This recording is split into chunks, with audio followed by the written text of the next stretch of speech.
Next हम लोग देखते हैं nth ऑर्डर डिफरेंशियल इक्वेशन का form, general form of nth order differential equation. A naught D to the power N Y by D X N plus A one D N minus one Y by D X N minus one plus A two D N minus two Y by D X N minus two plus dot dot plus A N Y equals to 5x। ठीक है, ये कोई function है x का। ठीक है, where जहाँ पर एक कंडीशन ये मस्ट है। ठीक है, a naught equals to a naught does not equals to zero. यहाँ पर ए जीरो जो है वो जीरो के इक्वल नहीं होना चाहिए। यदि ये जीरो हो जाएगा तो फिर nth ऑर्डर वो खत्म हो जाएगा। ठीक, यहाँ पर डी बाई डी एक्स को डी से रिप्रेजेंट करते हैं। ठीक है, डी बाई डी एक्स को डी से रिप्रेजेंट करने के बाद अब देखिएगा डी बाई डी एक्स को अगर हम डी से रिप्रेजेंट करते हैं तो यहाँ पर जो D N Y by D X N उसको हम लोग लिख सकते हैं डी एन वाई। ठीक है, प्लस इसको हम लिख सकते हैं सिर्फ इस टर्म को, इतना इस टर्म को हम लोग लिख सकते हैं D N minus one into y. इस टर्म को हम लिख सकते हैं D N minus two into Y plus इसी तरह से D Y plus Y equals to 5x। अब बात यहाँ पर ये रहा कि a zero a one a two a three इस तरह से ए एन ये सब कहाँ चल गया। तो ये सब को हम a zero equals to a one equals to a two dot dot equals to a n ये सब को हम यूनिटी मान ली, वन मान ली। ठीक है, तो वहाँ से ये सब खत्म हो गया। ठीक, इक्वस टू 5x। अब यहाँ पर ये जो है D N Y plus D N minus Y plus D N minus two into Y plus D Y plus Y equals to 5x। तो यहाँ से लेकर के यहाँ तक इसको हम एक फंक्शन मान लिए डी का। ठीक, ये हो गया एफ ऑफ डी। अच्छा, इस सब जगह सब टर्म में क्या है वाई है, तो वाई को कॉमन ले लिए F of D into Y equals to 5x। तो यहाँ पर अब ये हो सकता है कि 5x या तो जीरो होगा या तो जीरो नहीं होगा। 5x या तो जीरो होगा या तो जीरो नहीं होगा। अगर जीरो हो गया तो होमोजीनियस इक्वेशन कहलाएगा, अगर जीरो नहीं हुआ तो नॉन होमोजीनियस डिफरेंशियल इक्वेशन कहलाएगा। तो सबसे पहले हम लोग क्या देखते हैं, solution of homogeneous linear differential equation, यानी कि F of D into Y equals to zero. 5x अगर जीरो हो जाएगा तो क्या हो जाएगा, होमोजीनियस लीनियर डिफरेंशियल इक्वेशन। तो इसमें F of D into Y equals to 5x equals to zero, इसका मतलब होमोजीनियस लीनियर डिफरेंशियल इक्वेशन है ये। तो F of D into Y equals to zero, यहाँ पर जो है वाई को हम जीरो नहीं करेंगे। अगर वाई को जीरो करेंगे तो वाई क्या है, फंक्शन ऑफ एक्स है। ठीक है, तो फिर पूरा इक्वेशन ही खत्म हो जाएगा। इसलिए सिर्फ और सिर्फ f of D into y, f of D y को ही f of D equals to zero कर सकते हैं। ठीक है, तो F D equals to zero करने के बाद तो ये क्या कहला जाता है, यहाँ से बनता है ऑक्सिलरी इक्वेशन बनता है। ठीक, क्या बनता है, ऑक्सिलरी इक्वेशन। तो अब यहाँ से क्या करेंगे, जैसे इक्वेशन बन गया तो अब वहाँ से रूट्स फाइंड करेंगे। ठीक, तो एफ ऑफ डी से क्या करते हैं, रूट्स फाइंड करते हैं, रूट्स ऑफ डी। यहाँ से डी का वैल्यू आएगा। ठीक है, तो ऑक्सिलरी इक्वेशन यहाँ से बन गया। तो यहाँ से क्या, यहाँ से अब जैसे ऑक्सिलरी इक्वेशन बना, रूट्स फाइंड करेंगे तो रूट्स आएगा। तो रूट्स का नेचर या तो रियल एंड इक्वल होगा, तो रियल एंड इक्वल होगा तो एम ही कुछ ना कुछ वैल्यू आएगा जो कि इक्वल आएगा और रियल होगा। तो वहाँ से जो इक्वेशन बनेगा, वहाँ से जो सॉल्यूशन आएगा वो कम्प्लीमेंट्री फंक्शन आएगा y equals to C F, यानी कि जनरल सॉल्यूशन। ठीक है, c1 plus X c2 plus x square c3 into E to the power mx। यहाँ पर c1 c2 c3 जो है वो क्या है, आर्बिट्री कॉन्स्टेंट है। ठीक, नेक्स्ट है roots are real and unequal. Roots अगर रियल और अनइक्वल होगा, जैसे कि m1 m2 m3 m4 इस तरह से आते रहेगा, तो y equals to C F equals to क्या लिखेंगे, c1 E to the power m1x plus c2 E to the power m2x plus c3 E to the power m3x plus dot dot इस तरह से आगे बढ़ते रहेंगे। नेक्स्ट है अगर रूट्स कम्प्लेक्स हुआ तब, तो कम्प्लेक्स इस form a plus minus I B के फॉर्म रहता है। अगर रूट्स कम्प्लेक्स होगा तो कम्प्लीमेंट्री फंक्शन लिखेंगे E to the power ax, यहाँ वाला a E to the power ax into c1 cos bx plus c2 sin bx। ये हो गया रूट्स आर कम्प्लेक्स हुआ तब। अब अगर ऐसा भी तो हो सकता है कि रूट्स जो होगा कम्प्लेक्स भी होगा और रियल भी होगा, यानी कि a plus minus I B and c, इस तरह से दो रूट्स आएगा। ठीक, तो वहाँ पर क्या लिखेंगे, complementary function C F equals to E to the power ax into c1 cos bx plus c2 sin bx plus c3 E to the power cx। ये वाला रियल रूट्स जो है वो cx यहाँ पर आएगा। ठीक, अब यहाँ पर जो है c1 c2 c3 ये सब क्या आर्बिट्री कॉन्स्टेंट है। इसका मतलब कि इस होमोजीनियस लीनियर डिफरेंशियल इक्वेशन में सिर्फ और सिर्फ कम्प्लीमेंट्री फंक्शन ही आता है। ठीक है, अगर यहाँ से अब कंप्लीट सॉल्यूशन पूछेगा, यानी कि y equal to C S complete solution. तो यहाँ पर C F plus P I होता है, ठीक है, complete solution C F plus P I होता है। But homogeneous linear differential equation में पी आई नहीं होता है, पी आई जीरो होता है, सिर्फ और सिर्फ y equal to C F को क्या बोलेंगे, ये हो गया solution of homogeneous linear differential equation y equal to C F. इसमें हमको पी आई फाइंड करने को कोई भी जरूरत नहीं है। नेक्स्ट हम लोग डिस्कस करते हैं solution of non homogeneous linear differential equation. तो होमोजीनियस लीनियर डिफरेंशियल इक्वेशन में एफ एक्स जीरो हो जाता था, बट यहाँ पर एफ एक्स जीरो नहीं होगा, ठीक है ना। तो एफ एक्स यहाँ पर एफ एक्स ही मान लेते हैं इस तरह से। तो F D Y equal to F X, तो इसका जनरल सोल्यूशन जो होता है complete solution C F plus P I. तो सी एफ का क्या बोलते हैं, कॉम्प्लीमेंट्री फंक्शन बोलते हैं, और पी आई को पार्टिकुलर इंटीग्रल बोलते हैं, ठीक। तो इसमें जो है कॉम्प्लीमेंट्री फंक्शन कहाँ से आएगा, जो गिवन इक्वेशन रहेगा एफ डी वाई, ठीक है, एफ डी वाई को जीरो के इक्वल करके हम वहाँ से उसका सी एफ फाइंड कर लेंगे। अब बात रहा कि पी आई कैसे फाइंड होगा, तो सी एफ बहुत पहले हम लोग फाइंड करने के लिए सीख चुके हैं, अब पी आई फाइंड करते हैं, ठीक। तो सी एफ फाइंड हो जाएगा general solution of f D Y equal to zero करके, ठीक। पी आई फाइंड करेंगे जो कि f D Y equal to five x से फाइंड होगा। तो पी आई फाइंड हो जाएगा यहाँ से 1/एफ डी इंटू फाइव एक्स, 1/एफ डी इंटू फाइव एक्स से पी आई फाइंड होगा, जो कि जीरो के इक्वल नहीं है फाइव एक्स, तब वहाँ से, ठीक। तो फाइव एक्स के जगह पर क्या क्या फंक्शन हो सकता है, तो फाइव एक्स के जगह पर कॉन्स्टेंट हो सकता है, या फिर e to the power A x हो सकता है, या फिर साइन ए एक्स, या फिर कॉस ए एक्स हो सकता है, या फिर X to the power N के फॉर्म में हो सकता है फाइव एक्स, यानी कि पॉलिनोमियल के फॉर्म में, या फिर इस सभी का कॉम्बिनेशन हो सकता है। तो हम लोग 1 बाय 1 केस बना करके देखते हैं। फाइव एक्स को रखने के बाद, ये सब कुछ रखने के बाद, फंक्शन रखने के बाद पी आई कैसे फाइंड करते हैं। अगर five x e to the power A x होगा, five x e to the power A x होगा, तब पी आई फाइंड करेंगे कैसे, since P I equal to 1/एफ डी इंटू फाइव एक्स। तो फाइव एक्स की जगह पर क्या है, फाइव एक्स के जगह पर क्या है, a to the power A x है, तो उसको हम क्या लिखेंगे 1/एफ D into E to the power A x, ठीक। अब इसको सॉल्व कैसे करेंगे, यहाँ पर इस ए को, ठीक है, इस ए को इस डी के जगह पर इसमें इस फंक्शन में पुट कर देंगे, ठीक है, डी टेंस टू ए, ये क्या हो जाएगा 1/एफ a into E to the power A x हो जाएगा, ठीक। अब देखते हैं इसके बाद फिर क्या करना रहता है। अब वहाँ पर फिर हम चेक करेंगे कि एफ ए क्या जीरो भी हो रहा है, ठीक है, जैसे नीचे में आया था ना, नीचे में क्या आया था 1/एफ a into E to the power A x, ठीक है। तो यहाँ पर एफ इस ए को यहाँ पर ला दिए, पुट कर दिए। यदि ये जीरो हो गया तो केस फेल हो गया, जैसे ही फेल हो जाएगा उसके बाद फिर क्या करेंगे, उसके बाद फिर हम पी आई हो जाएगा अब x into one by F dash D, जो कि पहले मेरे पास बना हुआ था एफ डी, उसको डिफ्रेंशिएट कर देंगे into E to the power A X. Differentiate करने के बाद इसमें अब फिर से हम डी के जगह पर इस ए को पुट करेंगे। उसके बाद हम लोग फिर चेक करेंगे क्या ये टर्म डिनोमिनेटर जो क्या ये जीरो हो रहा है। अगर जीरो हो रहा है तो फिर से अब क्या कर देंगे X square F double dash D into E to the power X, फिर से वहाँ पर पुट करेंगे और ये इस तरह से चलते रहेगा, ठीक है। तो यहाँ पर एक क्वेश्चन है जो कि 2006 में पूछा गया था, for D two Y by D X square plus four D Y by D X plus three Y equal to three into E to the power two X, then particular integral सिर्फ पूछा गया, ठीक। तो P I होता है 1/एफ D into five x.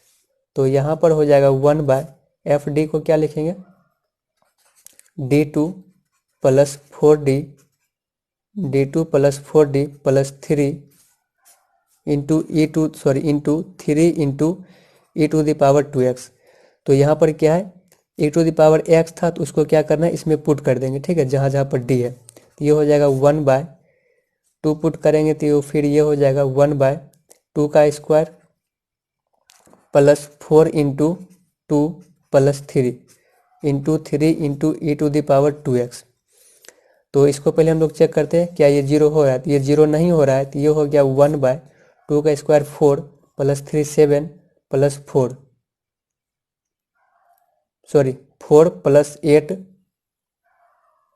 12 प्लस 3 15 into three into E to the power two X, 3 5 जा 15, ये आ गया 3/5 into E to the power two X. ये केस तो इस सॉल्यूशन में केस फेल नहीं हो रहा था, तो फिर ये 3/5 into E to the power two X इसका सॉल्यूशन हो जाएगा। तो 3 5 जब 1/5, 1/5 into E to the power 2x, तो 1/5 into E to the power 2x इसका सॉल्यूशन हो जाएगा, तो ऑप्शन नंबर बी हो जाएगा। ठीक, नेक्स्ट है केस 2। अगर फाइव एक्स के जगह पर साइन ए एक्स या फिर कॉस ए एक्स दिखेगा तब क्या करना रहेगा पी आई फाइंड करने में, तो 1/FD into sine a x या फिर कॉस ए एक्स। तो यहाँ पर जो है डी के जगह पर, यहाँ पर डी के जगह पर पुट करेंगे क्या, इसमें जो है डी स्क्वायर रहेगा। ठीक है, डी स्क्वायर का भी टर्म रहेगा जैसा कि अभी इसमें भी आया था। जैसे मान लीजिए यहीं पर डी स्क्वायर है, अगर मान लीजिए यहाँ पर साइन ए एक्स है, ठीक है, तो इस डी स्क्वायर के जगह पर पुट करेंगे माइनस, माइनस जो कि बाहर में, उसके बाद ए का स्क्वायर। ठीक है, पुट कर देंगे यहाँ पर भी यही ध्यान रखें कि डी आर यानी कि डिनोमिनेटर जो ये डिनोमिनेटर ये जीरो नहीं होना, अगर जीरो हो गया तो केस फेल का कंडीशन हो जाएगा। ठीक है, यदि केस फेल हो गया तो फिर से पी आई कैसे लिखेंगे, x into 1/f' D into sine a x या फिर कॉस ए एक्स, और फिर से वही कार्यक्रम स्टार्ट करेंगे, D square equal to minus, उसके बाद ए स्क्वायर यहाँ पर पुट करेंगे जहाँ पर डी स्क्वायर रहेगा। ठीक है, तो इसी तरह से हम लोग फिर करते जाएंगे। अब यहाँ पर एक रिजल्ट है कि अगर क्वेश्चन को बनाते टाइम में अगर इस तरह का स्टेप में कहीं भी इस तरह का चीज़ दिख गया 1/d² plus A square into sine a x, तब उसके बदले हम लोग डायरेक्ट क्या लिखेंगे, -x/2 into cos a x, या फिर 1/d² plus A square into cos a x दिख गया तब क्या लिखेंगे, x/2 into sine a x. देखते हैं इसका एग्जाम्पल क्या है। Find particular integral of the differential equation y double dash -4y dash plus 3y equal to cos x. तो इसको हम लोग डी के फॉर्म में लिख लेते हैं, d2y -4dy plus 3y equal to cos x. तो इसका पार्टिकुलर इंटीग्रल क्या हो जाएगा, 1/fd यानी कि D square -4d plus 3 into cos x. तो यहाँ पर जो है ए यानी कि यहाँ पर कितना 1 है। ठीक है, इस 1 को मतलब कि इसमें जो है डी स्क्वायर की जगह पर माइनस, ठीक है, माइनस ए स्क्वायर यानी कि 1 का स्क्वायर, यह हो गया -1, इस डी स्क्वायर की जगह पर पुट करेंगे तो ये हो जाएगा -1 -4d plus 3 into cos x. इसको सॉल्व करने के बाद ये आ रहा है 1/-4d plus 2 into cos x. यहाँ से 2 कॉमन ले लिए तो फिर ये हो गया 1 - 2d इंटू कॉस एक्स। अब यहाँ पर क्या आ गया 1/2 into 1 - d into cos x. तो यहाँ पर हमको क्या लाना है, डी स्क्वायर लाना है। ठीक है, क्योंकि यहाँ पर कॉस का टर्म दिख रहा है तो डी स्क्वायर लाने के लिए क्या करते हैं, इसको रेशनलाइज कर देते हैं। 1 - 2d है तो ऊपर नीचे 1 + 2d से मल्टीप्लाई कर देंगे। तो फिर यहाँ पर क्या हो जाएगा, ये 1 + 2d by 2 into 1 - 4d square, a square minus b square से 1 - 4d square into cos x हो गया। यहाँ पर डी स्क्वायर हमको दिख गया। अब फिर क्या करेंगे, इस डी स्क्वायर में एक्स का जो कोफिशिएंट है यहाँ पर ए यानी कि 1, उसके माइनस के स्क्वायर से क्या करेंगे, मल्टीप्लाई कर देंगे, माइनस इंटू 1 का स्क्वायर यानी -1, फिर यहाँ पर पुट कर देंगे। तो यहाँ पर ये हो जाएगा 1 + 2d by 2 into 1 - 4 into -1 into cos x. इसको चेक करें क्या जीरो भी हो रहा है, देखते हैं 1 + 2d बाय 2 इंटू 1 + 4, ये जीरो नहीं हो रहा है, इंटू कॉस एक्स। ये हो गया 1/10 into 1 + 2d into cos x. तो फिर यहाँ से ये हो जाएगा 1/10 इंटू, अब कॉस एक्स से मल्टीप्लाई करेंगे तो ये हो गया cos x plus 2d into cos X, 2 और कॉस एक्स का डी फॉर डिफ्रेंसिएशन, तो कॉस एक्स का डिफ्रेंसिएशन क्या हो जाएगा, माइनस साइन एक्स। तो 1/10 into cos x minus 2 sine X इसका पार्टिकुलर इंटीग्रल हो जाएगा। नेक्स्ट है d² + 4 into Y equal to sine 2x। तो इसका पार्टिकुलर इंटीग्रल हमको फाइंड करना है, तो 1/d² + 4 इंटू साइन 2x। तो 1/d² + 4, तो यहाँ पर डी स्क्वायर दिख गया, यहाँ पर साइन ए एक्स के फॉर्म में ये है साइन 2x, तो ये 2 को इस 2 के स्क्वायर को माइनस के साथ क्या करेंगे, यहाँ पर पुट कर देंगे, माइनस इंटू 2 का स्क्वायर इक्वल टू -4, इस डी स्क्वायर की जगह पर पुट कर देंगे तो ये हो जाएगा 1/-4 + 4 इंटू साइन 2x।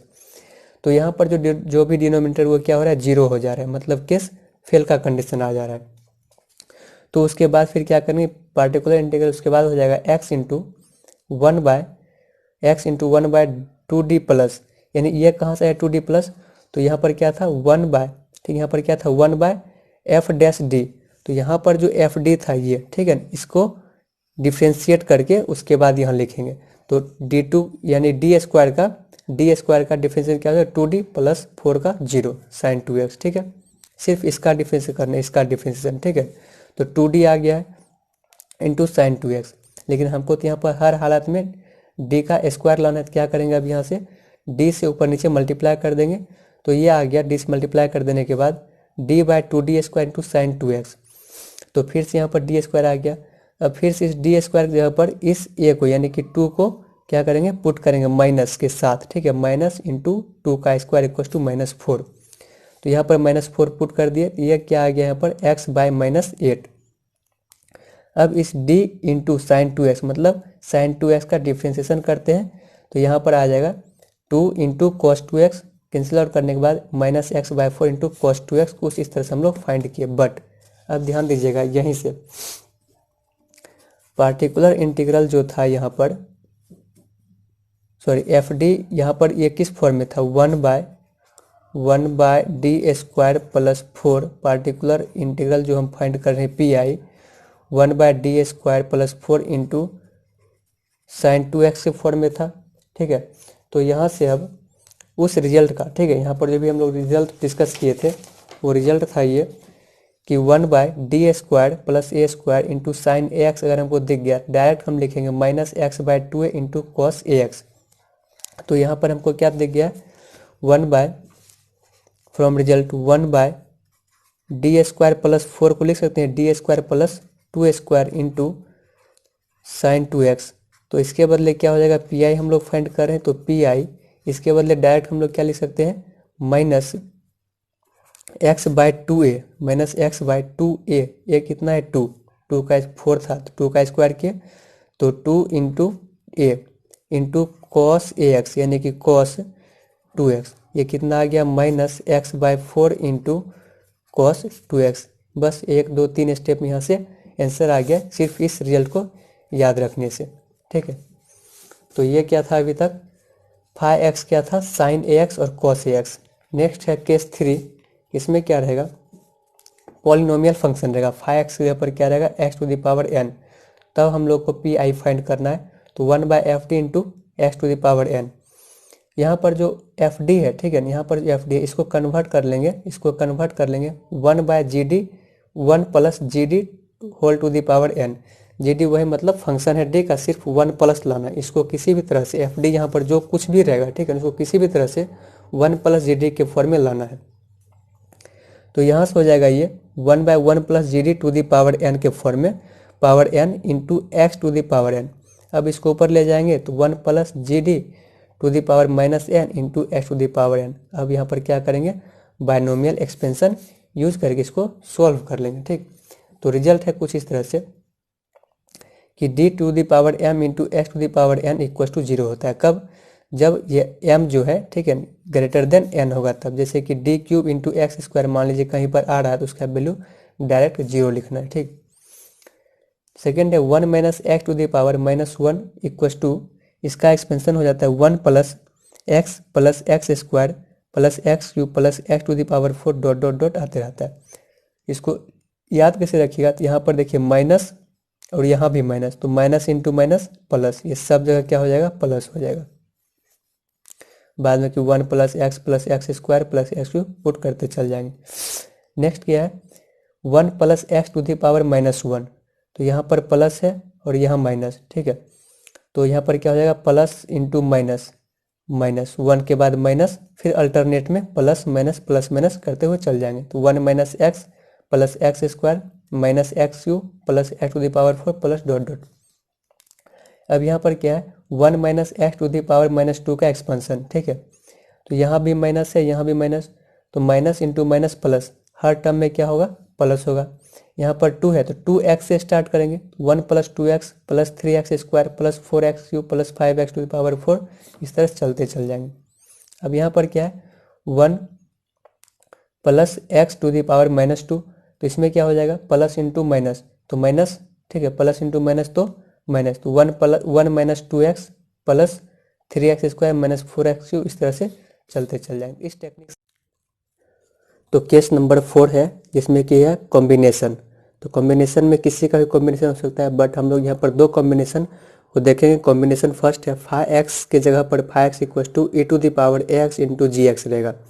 तो फिर उसका हम पी आई कैसे फाइंड करेंगे, तो 1/f/d into E to the power A x into g x, ठीक है, जी एक्स, ठीक है। यहाँ पर 5x जगह पर क्या इसको पुट कर दिए, तो उसका पी आई हो जाएगा e to the power A x, यानी कि e to the power A x जो था वो यहाँ आगे आ जाएगा, तब बचेगा 1/f/d इंटू जी एक्स। तो पी आई में जो है ना, पी आई में e into E to the power A x उसको यहाँ रख देंगे इंटू 1 इस d जहाँ पर था, ठीक है, उसमें क्या करेंगे d प्लस ए पुट कर देंगे इंटू जी एक्स, ठीक है। यहाँ पर ये a कहाँ से आएगा, इस जी एक्स में जो फंक्शन में a रहेगा कोफिशिएंट x का, उसको यहाँ पर ला करके रख देंगे। सेकंड क्या है, x इंटू जी एक्स, ठीक है, 5x जगह पर x इंटू जी एक्स रहेगा, तो उसका पी आई कैसे फाइंड करेंगे, तो x into 1/f/d minus x into 1/f/d minus f'(d/f/d का whole square bracket close into g x. तो देखते हैं दोनों पर एक एक एग्जाम्पल, ठीक है, दोनों केस पर। तो फर्स्ट में क्या है, e to the power A x into g x, तो इसमें क्या है D square minus 5d plus 6 into y equal to E to the power 2x into cos x, ठीक है, ई to the power x into g x के ऊपर क्या है कॉस एक्स है, ठीक। तो इसका पी आई फाइंड करना है, इसको हम लिख लिए पहले 1/f/d के फॉर्म में into E to the power 2x into cos x. अब क्या किया है, ये तो हो गया इस फॉर्म में, ई भी दिख रहा है और जी एक्स भी दिख रहा है, निकोस दिख रहा है, तो हम समझ गए कि इसका फॉर्म, तो यहाँ से ई टू द पावर 2x को आगे कर लिए। अब यहाँ पर क्या होगा 1 जहाँ जहाँ पर d था उसके ऊपर क्या लिखना था हमको 1/f(d प्लस ए), तो d प्लस ए, यहाँ पर a जो होगा वो क्या हो जाएगा e to the power ax हो जाएगा, e to the power ax, तो d प्लस 2 हो गया, a के जगह पर 2 है तो d प्लस 2 का whole square minus 5 into d plus 2 plus 6 into cos x. इसको सॉल्व कर लिए तो हो गया d square plus 4d minus 5d minus 10 plus 6 into cos x. फिर नेक्स्ट स्टेप है, यहाँ से 4 कैंसिल हो गया, बचा डी स्क्वायर माइनस डी। अब यहाँ से क्या किया है डी स्क्वायर माइनस डी, तो अब सिर्फ इतना ये देखना है ये, ठीक है, ऐसा केस हम लोग पहले पढ़ चुके हैं जहाँ पर डी स्क्वायर रहेगा और यहाँ पर कॉस ए एक्स, तो ए की जगह पर क्या है 1 है, तो इस 1 को क्या पुट करेंगे D square equal to minus into 1 का होल स्क्वायर, यानी कि -1 आया, तो जहाँ पर डी स्क्वायर है वहाँ पर उसको -1 को पुट कर दिए, तो यहाँ पर से ऐसा कुछ आ गया। तो यहाँ पर फिर नीचे में क्या डी आ गया सिर्फ और सिर्फ, तो हमको बनाना क्या है डी स्क्वायर, चूँकि यहाँ पर क्या है कॉस ए एक्स का फॉर्म है, ठीक। तो 1 बाय माइनस कॉमन ले लिए, बचा क्या 1 प्लस डी इंटू इसको रैशनलाइज के फॉर्म में 1 minus d by 1 minus d से मल्टीप्लाई कर दिए ऊपर नीचे इंटू कॉस एक्स। तो यहाँ से आ गया है a plus b into a minus b, minus को यहाँ पहुँचा दिए, ये हो गया 1 माइनस डी का whole square into 1 minus d into cos x. फिर नीचे डी स्क्वायर दिख गया और कॉस ए एक्स के फॉर्म में, तो यहाँ पर d square equal to put करेंगे माइनस इंटू 1 का स्क्वायर इक्व टू -1 पुट करेंगे डी स्क्वायर की जगह पर, तो यहाँ से हो गया 1 minus into -1 into 1 minus d into cos x, तो माइनस माइनस प्लस 1/2 हो गया cos x plus sine x, cos x minus d into cos x होता है, तो कॉस एक्स का डिफरेंशिएशन माइनस साइन एक्स, तो minus minus plus sine x हो गया, तो ओवरऑल क्या हो गया minus e to the power 2x into sine x plus cos x. तो ये था उस फॉर्म, ये था एग्जाम्पल जो था ये इस फॉर्म का एग्जाम्पल था, ठीक है। अब सेकेंड एग्जाम्पल देखते हैं हम लोग, d square y equal to x into sine x, ठीक है। तो उसमें क्या है सिर्फ x इंटू जी एक्स का फॉर्म है एफ एक्स के जगह पर, ठीक है। तो इसका पी आई क्या हो जाएगा x into 1/d square minus 2d/d square का स्क्वायर इंटू साइन एक्स। इसको क्या है दोनों टर्म में मल्टीप्लाई कर दिए कुछ इस तरह से, तो फिर यहाँ पर क्या दिख गया 1/d square into sine x, तो ये क्या है यहाँ पर 1 है, तो डी स्क्वायर की जगह -1 पुट कर दिए, तो ये आ गया -x साइन एक्स, ठीक है। अब इसको देखते हैं, ये हो गया 2d/d टू द पावर 4 हो गया इंटू साइन एक्स, यहाँ से कैंसिल कर दिए तो 2/d³ दिख गया। अब इसको क्या करते हैं 2/d³ दिख गया, तो इसको हम लिख सकते हैं d³ को डी स्क्वायर इंटू डी, यानी कि डी स्क्वायर का फॉर्म हमको दिख गया, तो यहाँ पर साइन एक्स है, तो इसके जगह पर हम पुट कर देंगे क्या डी स्क्वायर के ऊपर -1, 2/-1 into D into sine x. नीचे फिर से हमको दिख गया क्या माइनस इंटू माइनस यहाँ प्लस हो गया, नीचे फिर से हमको डी दिख गया, इसको डी स्क्वायर बनाना तो ऊपर नीचे डी से मल्टीप्लाई कर देंगे, तो 2d/d स्क्वायर हो गया इंटू साइन एक्स। यहाँ पर साइन एक्स, तो यहाँ पर डी स्क्वायर के ऊपर फिर से क्या पुट करेंगे D square equal to minus into 1 का होल स्क्वायर, यानी कि -1 पुट करेंगे यहाँ पर, तो -1 पुट कर दिए तो हो गया -2d इंटू साइन एक्स। तो डिफ्रेंसिएशन ऑफ साइन एक्स ये क्या हो गया -2x, -x sine x into -2x ये हो गया इसका आंसर। केस नंबर 5 है इसका। केस नंबर 5 है, यदि एफ एक्स के ऊपर कॉन्स्टेंट रहेगा तब क्या करें। जब भी f x equal to constant रहेगा तो एफ एक्स में यहाँ पर जो भी रहेगा कॉन्स्टेंट, ठीक है, उसमें e⁻0x से मल्टीप्लाई करेंगे। जैसे कि यहाँ पर एग्जांपल है y⁻+2 y'+4y = log2, यानी इसको हम इस फॉर्मेट डी के फॉर्म में लिखेंगे d2y+2dy+4y = log2। तो log2 क्या है, कॉन्स्टेंट है। तो अब इसको सॉल्व करते हैं। पी आई क्या हो जाएगा 1/d² + 2d+4 log2। यहाँ पर हम लोग मल्टीप्लाई किससे करते हैं, e⁻0x से, इसलिए मल्टीप्लाई करते हैं। यहाँ पर x का कोई फंक्शन नहीं है तो x का फंक्शन लाने के लिए सबसे आसान यही, तो इसे मल्टीप्लाई कर दिए। अब ये फॉर्म बन गया log2 जो कि कांस्टेंट है, आगे आ गया। अब ये फॉर्म बन गया e⁻ax। तो e⁻ax में क्या होता है, ए को डी में पुट करते हैं तो 0 + 0 + 4 हो गया, तो log2/4 यहाँ से ये आंसर हो गया।